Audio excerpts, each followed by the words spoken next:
Thiruvananthapuram medical college ആശുപത്രിയിലെ ലിഫ്റ്റിൽ കുടുങ്ങിയ വയോധികനെ രക്ഷപ്പെടുത്തി. ലിഫ്റ്റിൻ്റെ ഫ്രണ്ടിൽ മുന്നറിയിപ്പൊന്നുമില്ല. അലാറങ്ങനെയൊക്കെ രണ്ടുപേരും കൊണ്ട് വിളിക്കൊണ്ടിരുന്നു. ശരിക്കും മരണക്കുറിപ്പ് പോലെയാണ് എഴുതിയത്. അപ്പം ഞാൻ പോയി യൂറിൻ പാസ് ചെയ്യാൻ പോകുമ്പോഴും ഇതിലിട്ട് ഇടിക്കും. ലാസ്റ്റ് മൂത്രമില്ല, കയ്യിലും കാലുകളും എല്ലാം ചലിക്കുന്നില്ല. പോകാൻ സമയമായെന്ന് തോന്നി. ആരെങ്കിലും വരും വരണേ പറയുമല്ലോ. എന്നാലും വരും.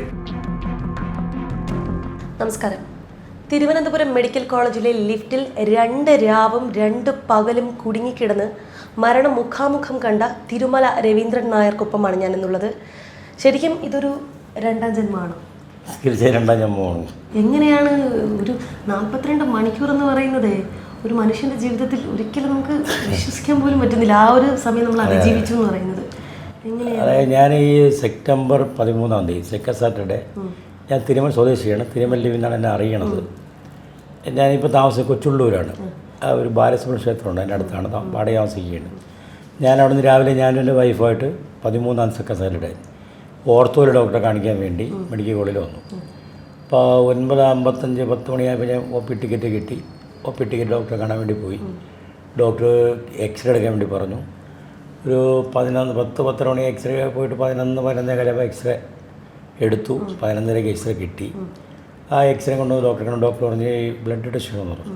ഞാൻ സാറേ ഒരാഴ്ച മുമ്പ് പബ്ലിക് ഹെൽത്ത് ലാബിൽ ടെസ്റ്റ് ചെയ്ത് റിസൾട്ട് ഉണ്ടെന്ന് പറഞ്ഞു. ഇനി ധാരാളം മതി എന്ന് പറഞ്ഞു.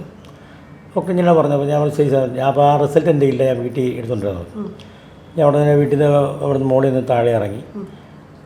നല്ല കൊടും മഴയായിരുന്നു, നല്ല മഴയായിരുന്നു. 11:30 മണിയാവും. അവിടെ നിന്ന് ആ നടയിൽ ആട്ടോ കിടന്നു. ആ ഒരു ആട്ടയിൽ തന്നെ കയറി അത് ആ ആട്ടയിൽ വീട്ടിൽ പോയി ആ റിസൾട്ട് എടുത്ത് അതേ ആട്ടയിൽ തന്നെ തിരിച്ചു വന്നു. ഈ റിസൾട്ട് കൊണ്ട് ഞാൻ ഈ ലിഫ്റ്റിൽ കയറുന്നത്. ലിഫ്റ്റിൻ്റെ ഫ്രണ്ടിൽ മുന്നറിയിപ്പൊന്നുമില്ല. ലിഫ്റ്റ് കംപ്ലൈൻ്റ് ആണെന്നോ ഇതിൽ പ്രവേശിക്കരുതെന്നോ ഒന്നും എഴുതിയിട്ടില്ല, ഒരു അറിയിപ്പും ഇല്ല. 11-ാം നമ്പർ ലിഫ്റ്റ്, അതിനകത്ത് ലിഫ്റ്റ് നമ്പർ 11 ഉണ്ട്. അകത്ത് കയറി സ്വിച്ച് അമർത്തി ഒറ്റയ്ക്കാണ് കയറുന്നതിന് മുമ്പ് ഞാൻ അവിടെ ഫാർമസി സെൻറ്ററിൽ വൈഫിൻ്റെ കൂടെയുള്ള കുട്ടികൾ സ്ത്രീയുണ്ട്, ഉഷ അറ്റൻഡർ. വൈഫ് വർക്ക് ചെയ്യുന്നത് മെഡിക്കൽ കോളേജിൽ പേയിങ് ഫാർമസിയിലെ മെഡിക്കൽ സ്റ്റോറിലെ കാഷ്യർ ഡ്യൂട്ടിയാണ്. അപ്പോൾ വൈഫിൻ്റെ ഞാൻ പറഞ്ഞു ശരി, ഞാൻ പറഞ്ഞു ഞാൻ ഡോക്ടറെ കാണാൻ വേണ്ടി പോവുകയാണ്. എക്സ്റേ എടുത്ത് ഞാൻ ഡോക്ടറെ വേണ്ടി കാണാൻ പോകും. ഡോക്ടറെ കണ്ട് വേറെ ഡ്യൂട്ടിക്ക് പോവും. ഡ്യൂട്ടി എന്ന് പറഞ്ഞാൽ കഴിഞ്ഞ 13-14 ലോക മലയാള സഭ ആയിരുന്നതിനാൽ അവധിയായിരുന്നു. 13-ാം തീയതി ഇന്ന് വർക്കിംഗ് ഡേ ആണ്. അപ്പോൾ അവിടെ ആളില്ലെങ്കിൽ, നൈറ്റ് ആളില്ലെങ്കിൽ ഞാൻ ആ ഡ്യൂട്ടി ചെയ്യേണ്ടി വരും. ഒന്നില്ല, MLA ഹോസ്റ്റലിലാണ് ആ ജോലി ചെയ്യേണ്ടി വന്നു പറഞ്ഞു. അപ്പം ഞാൻ സ്വാഭാവികം വൈഫ് കരുതി ഞാൻ വന്ന് ഡോക്ടറെ കണ്ടു, ഡ്യൂട്ടിക്ക് പോയിരുന്നു. ഞാൻ ഈ ഉഷാദർ സ്ത്രീയും എന്നെ അന്വേഷിച്ച് മുകളിൽ വന്നപ്പോൾ ഞാൻ അവിടെ എത്തിയിട്ടില്ല. അവരവിടെ എല്ലാം അന്വേഷിച്ചു. അപ്പോൾ അവളും വൈഫ് പറഞ്ഞു ദേവിയായിട്ട് വന്ന് ഡോക്ടറെ കണ്ടിട്ട് പോയി കാണും എന്ന് പറഞ്ഞു. ഞാൻ ആ സമയത്ത് ഈ ലിഫ്റ്റിൽ കുടുങ്ങിയിരിക്കുകയാണ്. ഈ ഇങ്ങനെ അമർത്തി മുകളിലോട്ടൊന്ന് പോയിരുന്നു, താന്നു. അപ്പോൾ എൻ്റെ കയ്യിലിരുന്ന മൊബൈൽ ടവ് എന്ന് പറഞ്ഞാൽ ഈ കയ്യിൽ നിന്ന് പോയി. മൊബൈൽ അവയെപ്പോഴും എടുക്കുമല്ലോ, എടുത്തിട്ട് ഞാൻ മൊബൈൽ വെച്ച് വിളിക്കുകയാണ്. അതൊക്കെ കാണുന്ന നമ്പറിലേക്ക്. മൊബൈൽ ഓഫല്ല, പൊട്ടി. അപ്പോൾ അതിന് ഞാൻ വിളിക്കുകയാണ്, ആ നമ്പറിൽ നിന്ന് വിളിക്കുകയാണ്. ഓഫായിട്ടില്ല. അപ്പോഴും വിളിക്കുമ്പോൾ ആ നമ്പരൊന്നും കിട്ടില്ല. Out of coverage area, range ഇല്ല.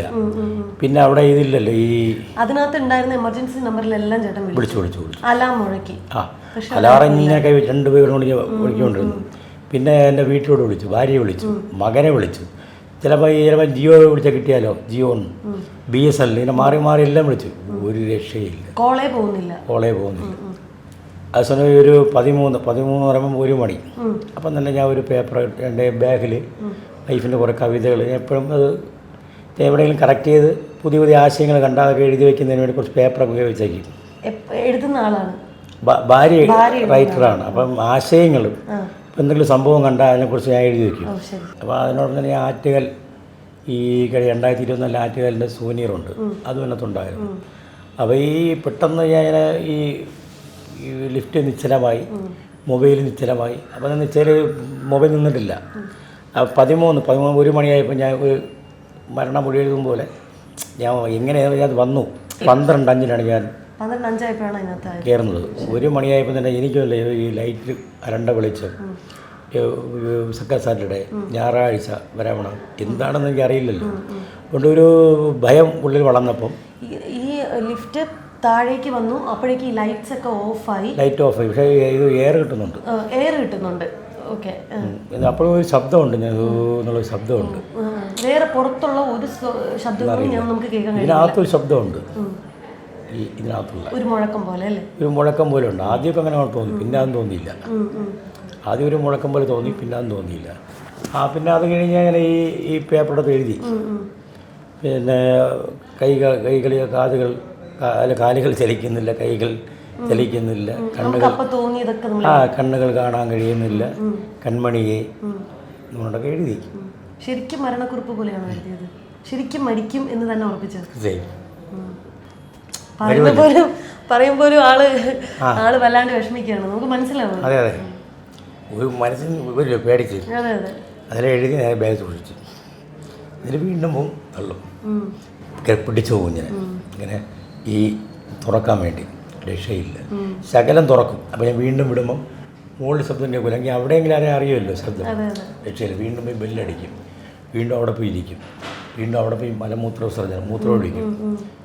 അപ്പം ഒരു രക്ഷയില്ല. അപ്പം ഇങ്ങനെ ഭയന്നിരിക്കുകയാണ്. പേടി കയറിയാണ്. അപ്പം ഞാൻ ഈ പേടി കയറും തോറും ഈ മരിച്ചുപോയ ആൾക്കാരെല്ലാം ഇങ്ങനെ വരുമ്പോൾ തോന്നും.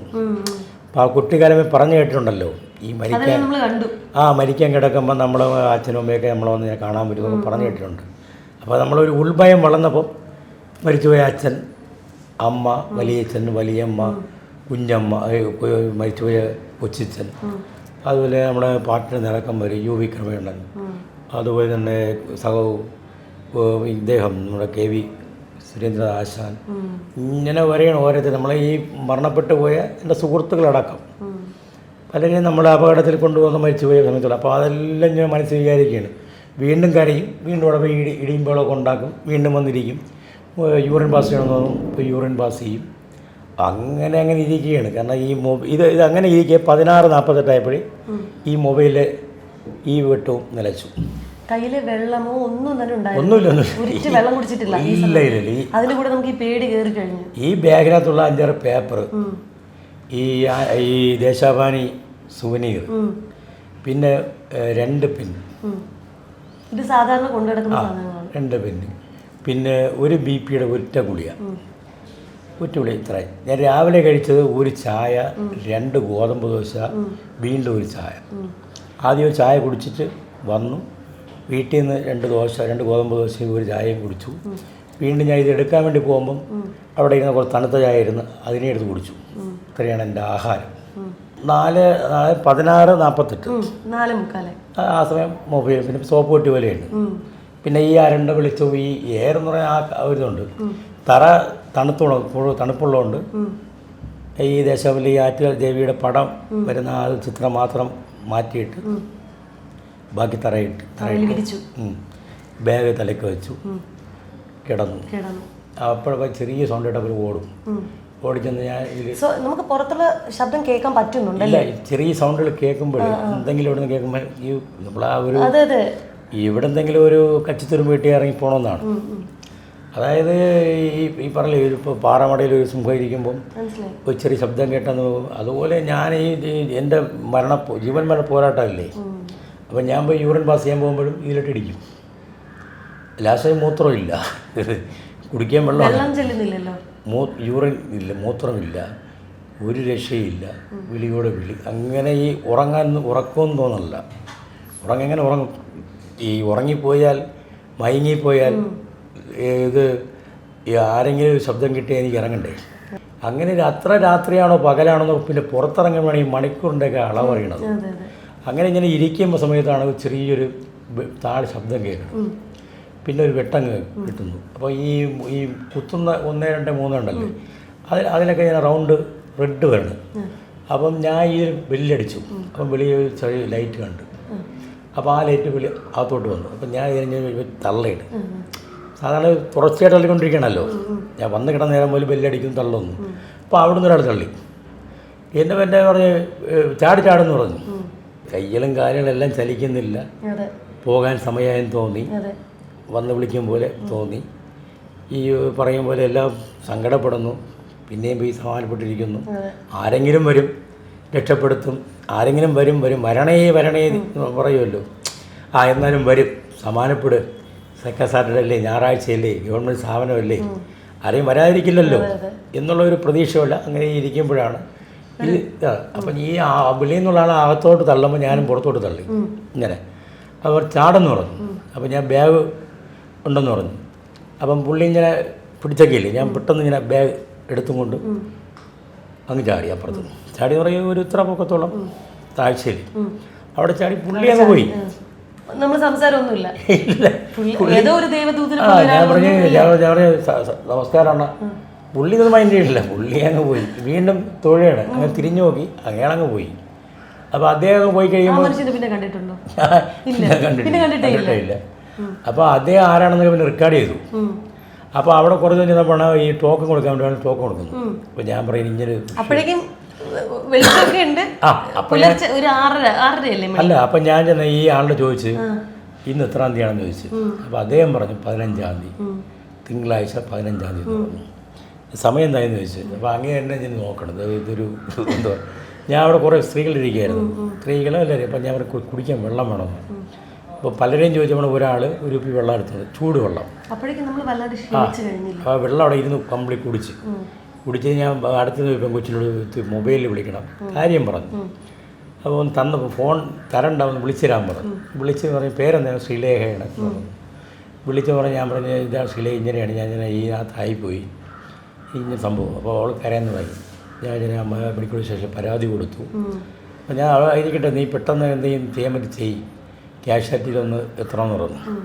ആദ്യം കണ്ട വ്യക്തിയോടല്ലാതെ നമ്മൾ ഈ നടന്ന സംഭവം ആരോടും പറയുന്നില്ല. ഇല്ല, അവിടെ ഇരുന്ന എല്ലാവരോടും ഞാൻ പറഞ്ഞു, അവരൊക്കെ അറിയാണ്. ആ ടോക്കൺ വാങ്ങി ഇരിക്കുന്നതോട് എല്ലാം ഓരോരുത്തരും പറയുകയാണ് നീ ഞാൻ സംഭവിച്ചു. അപ്പോൾ അങ്ങനെയുള്ള ഒരു പെൺകൊച്ച് ഫോൺ തരുന്നത് ആരാണ് കണ്ടത്? പറഞ്ഞതുകൊണ്ട് ഇത് പരാതിയായെന്നും അല്ലേ, അതെല്ലാം അറിഞ്ഞിരുന്നു. ആരാണ് ഇറക്കി വിട്ടത്? ആളുടെ പേര് ചോദിച്ചു. പറഞ്ഞു ഒരു ജയാനന്ദ് എന്തോ പേര് പറഞ്ഞു. അയാൾ അതെല്ലാം OPD-ക്കകത്തുണ്ട്. അത് രേഖപ്പെടുത്തിക്കൊണ്ട് ആ പേരൊക്കെ രേഖപ്പെടുത്തിയിട്ട് അവർ കുറേ കാര്യങ്ങൾ ഇതിനിടയ്ക്ക് പല ഭാഗത്ത് വാർത്താമാധ്യമങ്ങൾ, ഇവർ റിപ്പോർട്ടർ, മലയാള മനോരമ, മാതൃഭൂമി പറയുന്ന മുമ്പ് ചാനലുകളെല്ലാം ഇങ്ങനെ ലൈവായി തുടങ്ങി. മറ്റൊരാളായിരുന്നുവെങ്കിൽ ഇത്രയും അതിജീവിക്കുമോ എന്നുള്ള കാര്യത്തിൽ സംശയമാണ്. അതിജീവിക്കുമെന്ന് പറഞ്ഞാൽ നമ്മൾ ഈ സഹനശക്തി, ഒന്ന് നിരാഹാര കടന്നുള്ളത്, രണ്ട് ഈ സമരമുഖങ്ങളിലെ പോരാട്ടം നടത്തിയിട്ടുള്ള ഒരു ഇതുണ്ട്. പിന്നെ ഈ പറയുമ്പോൾ ആരുടെയൊക്കെ ഒരുപാട് കാര്യങ്ങൾ ചെയ്ത് ആരുടെയും ഒന്നും വാങ്ങിയിട്ടില്ല.